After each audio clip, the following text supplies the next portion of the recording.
এশার নামাজের পর মাত্র 3 বার দোয়াটি পড়বেন, মনের সব আশা আল্লাহ তাআলা পূরণ করে দিবে। জীবনে ইচ্ছা পূরণের অনেক উপায় খুঁজে বেরিয়েছেন, মনের আশা পূরণ করতে অনেকের কাছে গেছেন, গলায় তাবিজ ঝুলিয়েছেন, পীরের পা ধুয়ে পানি খেয়েছেন, অনেক কষ্টে অনেক সাধন করেছেন, শেষ পর্যন্ত ফল না পেয়ে নিরাশ হয়ে ফিরে এসেছেন। কিন্তু এটা ভাবেননি যে আল্লাহ তাআলা তার রাসূল সাল্লাল্লাহু আলাইহি সাল্লাম মনের আশা পূরণ করার জন্য কোন দোয়াটি আল্লাহ তাআলা ফর্মুলা দিয়ে দিয়েছেন।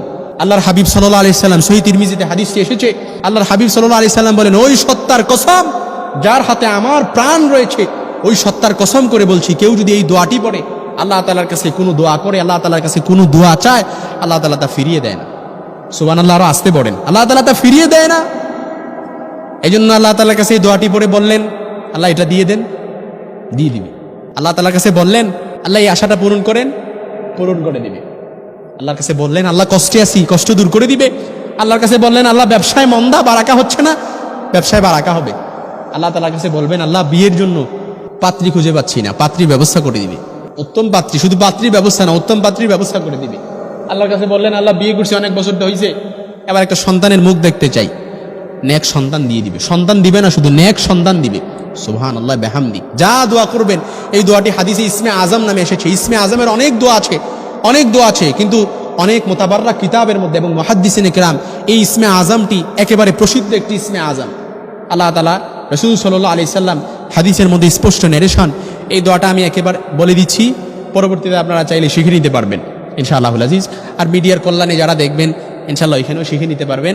দোয়াটি এখানে লিখে দেওয়া হবে। দোয়াটি একেবারে সহজ, একেবারে তত শব্দগুলোও কঠিনও না, একেবারে যে দোয়ায়ে কুনুতের মতো কঠিন। অনেক সময় তো গত সপ্তাহে এসে বলেছে, হুজুর দোয়ায়ে কুনুত বলছেন যে এত কঠিন, এটা তো শিখতেই পারি নাই, এই জন্য বিকল্প কোনো ব্যবস্থা শিখাই দিছি। কিন্তু এই দোয়া ইসমে আজম, এটা শিখে নিবেন ইনশাআল্লাহ। একেবারে সহজ দোয়া। আল্লাহুম্মা ইন্নী আসআলুকা বিআন্নী আশহাদু আন্নাকা আনতাল্লাহ লা ইলাহা ইল্লা আনতাল আহাদুস সামাদ আল্লাযী লাম ইয়ালিদ ওয়া লাম ইউলাদ ওয়া লাম ইয়াকুল লাহু কুফুয়ান আহাদ। একেবারে কঠিন মনে হয় না?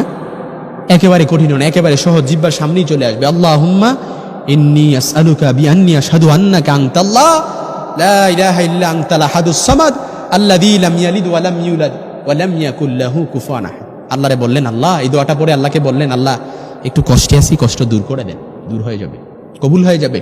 এশার নামাজ পড়ে 3 বার এই দোয়াটা পড়বেন, পড়ে তারপর সাথে সাথে ঘুমিয়ে যাবেন।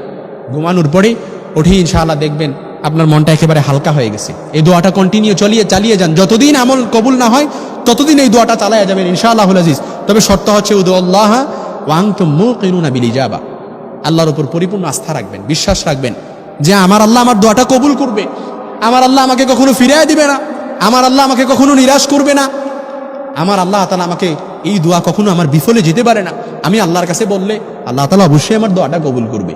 আল্লাহুম্মা ইন্নী আসআলুকা বিআন্নী আশহাদু আন্নাকা আনতাল্লাহ লা ইলাহা ইল্লা আনতাল আহাদুস সামাদ আল্লাযী লাম ইয়ালিদ ওয়া লাম ইউলাদ ওয়া লাম ইয়াকুল লাহু কুফুয়ান আহাদ।